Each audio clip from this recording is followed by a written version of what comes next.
말씀하셨는데 그것은 저희가 과업을 수행하고 과업지서에 의해서 시행을 합니다. 그 과업지서에 분명히 대안 노선에 대해서 검토를 해라는 지시가 있습니다. 그거에 의해서 저희가 작업을 한 것이지 지가 뭐 일방적으로 종점을 평가하나 그런 적은 없습니다. 이 고속도로 분기점, 양평 분기점 근처에 김건희 여사 일가 땅이 이렇게 점점이 있는데 전부 수변구역 안에 있고 보전관리지역, 계획관리지역 안에 있어서 개발이 안 된다. 그래서 이 질문 답변을 제가 타이핑을 쳐봤는데 다음 슬라이드 보여주시면 그래서 건폐율은 20%고 용적률 80% 이하고 단독주택도 짓기 어려운 땅이고 수변구역이라서 더 안 된다. 그래서 고속도로가 근처에 난다고 하더라도 개발 자체가 불가능하기 때문에 특혜 의혹이 있을 수가 없다. 그러니까 장관님이 요 바로 밑에 답변을 이렇게 하세요. 맞다. 수변구역이라서 개발 금지돼 있다. 용도 변경도 불가능하고 법을 바꾸지 않는 한 금지된 곳이기 때문에 개발될 우려 자체가 없다. 이렇게 오전에 답변하신 거 맞죠? 네, 맞습니다. 네. 이거 맞는 말입니까? 일타 강사 장관님? 한강수계법 5조 여기 보면요. 개발 행위를 유발하거나 등등 용도지역 지구 등을 수변구역에 새로 지정하거나 변경할 수 없다라고 해서 새로 지정 또는 변경할 수 없도록 법에 이렇게 돼 있습니다. 장관님, 수변구역은 개발 도시개발 사업이 전혀 안 됩니까? 예를 들면 아파트 개발 불가능합니까? 법을 안 바꾸면? 오전에 그렇게 답변하셨거든요. 구체적인 용도 구역에 따라서 아파트를 지을 수 있는지 없는지가 달라지지 않습니까? 이쪽은 보시면 아시겠지만 고속도로가 지나 있는 산입니다.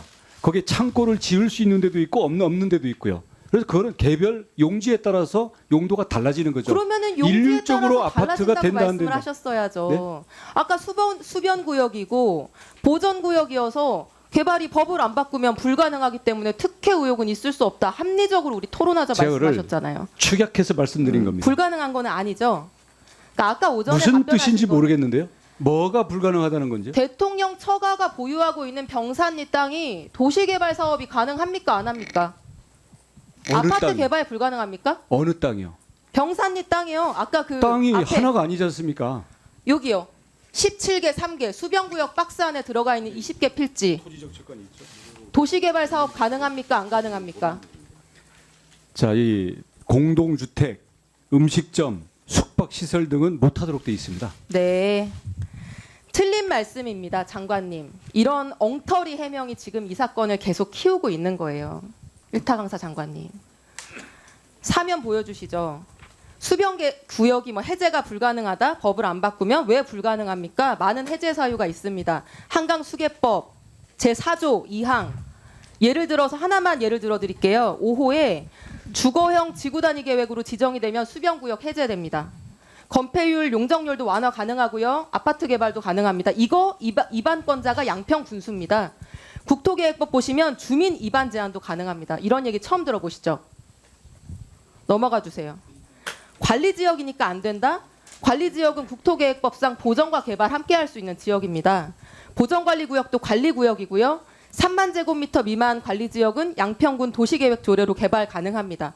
국토계획법 시행령 55조에 나와 있습니다. 이런 거 처음 들어보세요? 이 법문은 처음 봅니다. 사례로 얘기해 볼까요? 넘겨주시죠. 대통령 처가 땅보다 훨씬 한강에 붙어있는 현대 성우 3차 아파트라고 하는 개발지역이 있습니다. 개발 완료된 곳인데요. 여기 보이세요? 국토부가 제공하는 토지이용계획 확인원의 수변구역이라고 되어 있습니다. 그리고 지금 개발 중인 그 바로 옆에 병산 이지구는 수질보전 특별대책지역인데 지금 한강하고 더 가까워도 아파트로 개발 중이에요. 어떻게? 양평군이 허가해줘서. 어딘지 보실래요? 넘겨주세요. 의원님, 이런 곳들이에요. 들어보세요. 혹시 현장 가 보셨나요? 예, 들어보세요. 한강하고 훨씬 가까운데도 이 박스 안에서 다 개발이 되고 있고 막대한 개발 이익을 남기고 있다. 넘어가서 자 그러면 지금은 들어보세요. 남한 제 강변 질의 땅을 얘기하고 시간입니다. 계시고 지금 산에 있는 위원장님 땅을 얘기하고 멈춰주세요. 있잖아요. 시간 멈춰 주십시오. 시간이 잘 아니, 안 답하는 멈춰지니까. 장관의 시간을 답변을 제지해 멈춥니까? 주십시오.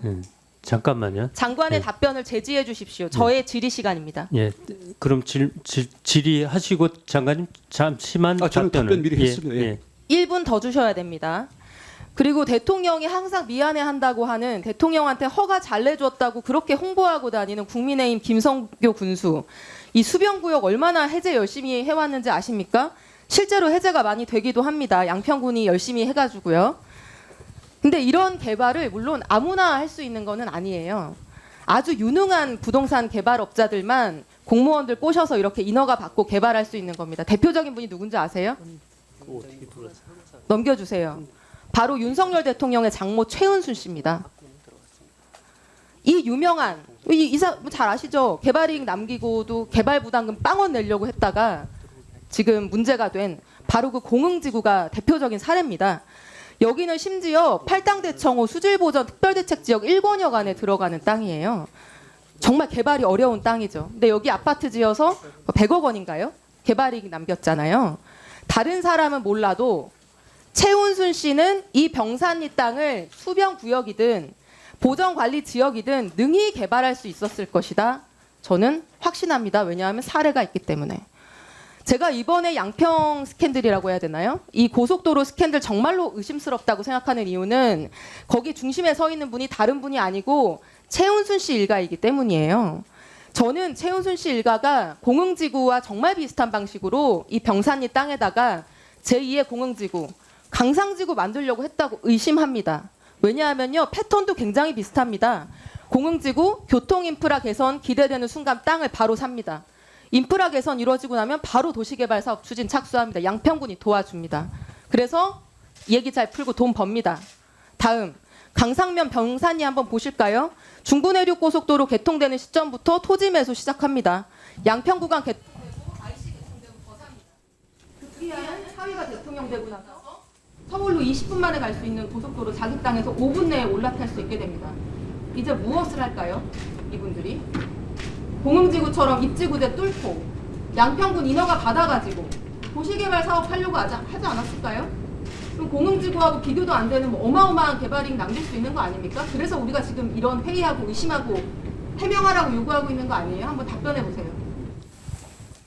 답변을 들으실 마음이 아니신 것 같은데 짧게 답변하겠습니다. 장관님, 이미 예.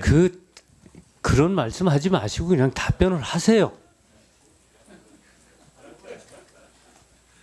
저는 이런 식으로 아까도 얘기를 했는데 중간에 답변하면 답변 못하게 하면서 발언 시간 다 끝나고는 이제 자, 뉴스를 챙겨보시는 여러분들은 지금까지 이런 뉴스들을 볼 때마다 어떤 생각이 드시나요? 제가 항상 여러분들에게 뭐라고 말씀을 드렸어요. 여러분들처럼 뉴스만 평소에 잘 챙겨보셔도 돈을 벌 수 있다, 돈이 된다라고 말씀을 드렸는데 여러분들은 여기 보이는 트럼프와 해리스의 미국 대선에 관련된 뉴스를 보시면 어떤 생각을 하시나요? 아직도 그냥 뉴스만 보고 끝내는지 아니면 이 뉴스를 어떻게 활용할 수 있을까를 고민하고 계시는지를 되물어보고 싶습니다. 그 이유가 뭐냐면 제가 6월에 여러분들께 뭐라고 말씀드렸어요? 포항 앞바다에서 석유가 발견되었다. 그래서 대왕고래 프로젝트를 국가에서 추진하게 될 것이란 기사가 떴는데 뉴스만 보고 그냥 넘기지 말고 지금은 국내 석유 시추 생산 관련주에 관심을 가져서 투자 쪽으로 생각을 한번 해보셔야 한다고 말씀을 드렸습니다. 그리고 나서 이런 썸네일들 뉴스를 통해서 많이 보셨을 텐데요. 이런 포항 석유 발견 이슈가 나왔을 때 돈을 많이 버는 부자들은 어떻게 생각한다? 대부분의 부자들은 이런 뉴스들을 보고 어떤 종목이 가장 좋은지, 어디에 투자해야 돈이 몰리는지 자연스럽게 생각한다고 제가 말씀을 드렸죠. 부자들이 봤을 때는 뉴스가 고돈으로 이어지고 그 뉴스가 나에게 돈을 벌어준다는 경험적 확신이 있기 때문이라고 말씀드렸었는데 월급으로 부자가 되는 건 절대 불가능하다는 걸 이미 부자들은 알고 있습니다. 그래서 이번에도 마찬가지입니다. 보시면 아시겠지만 제가 지난번에도 구독이라고 문자 남겨주신 모든 시청자분들에게 포항 석유 발견 관련주 중 많은 종목도 아니고 가장 급등 확률이 높은 딱 한 종목 화성밸브를 여러분들에게 추천드렸습니다. 그러면서 여기 나와 있는 대로 정확히 어느 가격에 매수해야 하는지 그리고 수익률이 어느 정도 나왔을 때 팔아야 하는지 이런 부분들까지 여러분들에게 공유해 드렸었는데 자, 지금 실제로 어떻게 됐다? 오른쪽을 보시면 아시겠지만 제가 6월 초에 이 화성밸브를 공유해 드리고 나서 단기간에 이렇게 주가가 2배 이상 급등이 나왔다. 그래서 최근까지도 전부터 봐주신 구독자 여러분들께서 이 종목으로 수익을 내실 수가 있었을 텐데요. 다시 한번 축하드린다고 말씀을 드리겠고 자, 이번에도 마찬가지입니다. 앞으로 이슈가 될 수밖에 없는 게 미국 대선이라는 걸 잘 알고 계실 텐데 우리가 어떻게 생각해 볼 수 있다? 미국 대선에 관련된 국내 관련 대장주가 무엇일까? 트럼프나 해리스 둘 중 누가 당선이 되어도 상관없이 반드시 오를 만한 국내 관련주는 무엇일까를 생각해봐야 한다는 거죠. 정책상 미국의 영향을 절대적으로 받는 우리나라 대선에서도 박근혜 대통령 대선 관련주 아가방 컴퍼니는 무려 2600% 가까이 상승했고, 이명박 대통령 대선 관련주였던 이화공영은 4000% 이상 상승했던 건 다들 기억하실 겁니다. 그래서 대선주는 정말 중요합니다. 자, 그렇기 때문에 제가 이번에도 뭘 보내드린다? 지난번과 똑같이 제 번호 010-792-8273으로 기회라는 문자를 보내주시면 링크 주소 하나를 보내드릴 건데요. 이 링크를 타고 방에 들어오시게 되면 미국 대선과 관련된 국내 관련 종목 중 앞으로 누가 당선되던 상관없이 국내 대장주 역할을 하면서 주가가 가장 크게 급등할 종목을 정확하게 사고 파는 시점을 받아보실 수 있습니다. 그래서 여러분들도 일상의 뉴스를 활용한 주식으로 돈을 버는 연습을 한번 해보시라고 말씀을 드리겠습니다.